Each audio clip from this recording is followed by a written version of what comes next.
मित्रांनो नमस्कार. गोरेगाव विधानसभा मतदारसंघ रखडलेले सर्व SRE प्रकल्प, त्यातच गोरेगावातील असे दोन प्रकल्प जे अर्धवट रखडले, गेली 14-15 वर्षापासून आपल्याला आपल्या हक्काचं घर मिळणार का याची वाट पाहणारे रहिवासी.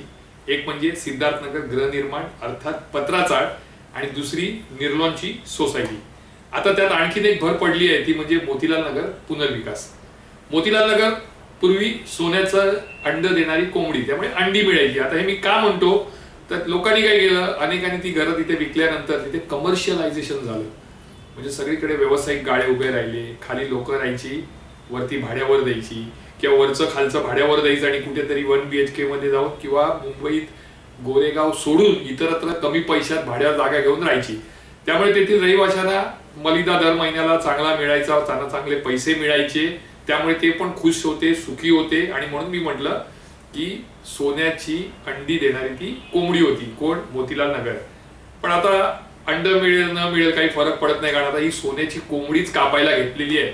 आता कोणी घेतली तर राज्य सरकारने ठरवलं की इथे पुनर्विकास करायचा, म्हाडाने ठरवलं की अदानीला ते टेंडर द्यायचं, अदानीने ठरवलं की इथे पुनर्विकास करायचा.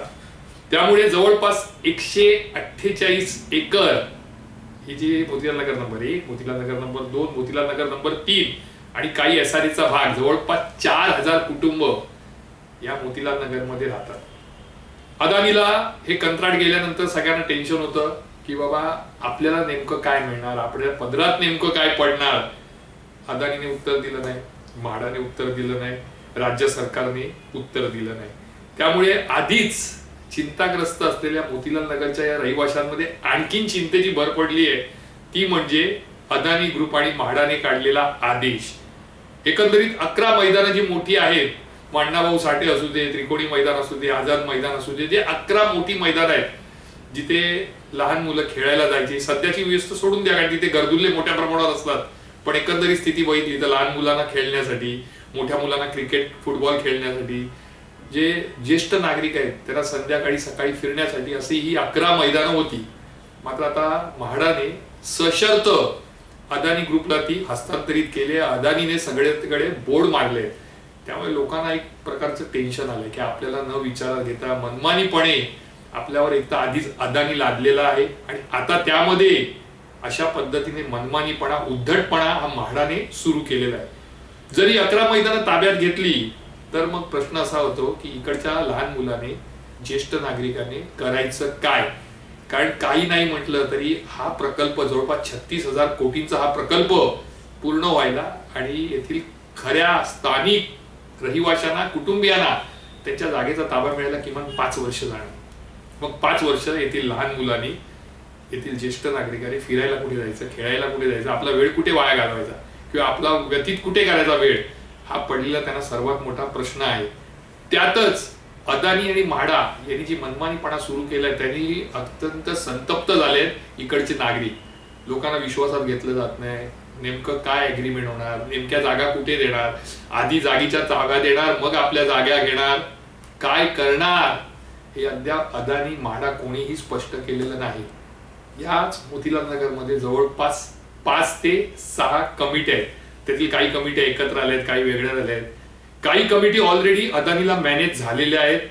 काही कमिटीचे सदस्य आहेत ते शोधतायत अदानीचे कोण लोक आहेत, आपण कोणाला जर अप्रोच झालं तर आपलं उखड पांढरं होऊन जाईल किंवा आपल्याला काही फायदा होईल. कारण बघा, कोणी कोणासाठी मेहनत करत नाही. पत्राचाळीचं उदाहरण घ्या, तिथेही तसंच झालं. कमिट्या होत्या, राजकारणी होते, सगळेच राजकारणी, सगळ्या पक्षाचे कमिटीचे काही सदस्य यांनी हात धुवून घेतले त्या विकासकाकडून. मोतीलाल नगर हे त्याला अपवाद नसणार. आज जे तुमच्याबरोबर उभे राहिले आहेत त्यातली अर्धी माणसं तुम्हाला नंतर शांत बसलेली किंवा अगदी चुपचाप कुठेतरी कोपऱ्यात बसलेली दिसतील, तेव्हा समजून जायचं की अदानीकडे ते मॅनेज झालेले आहेत.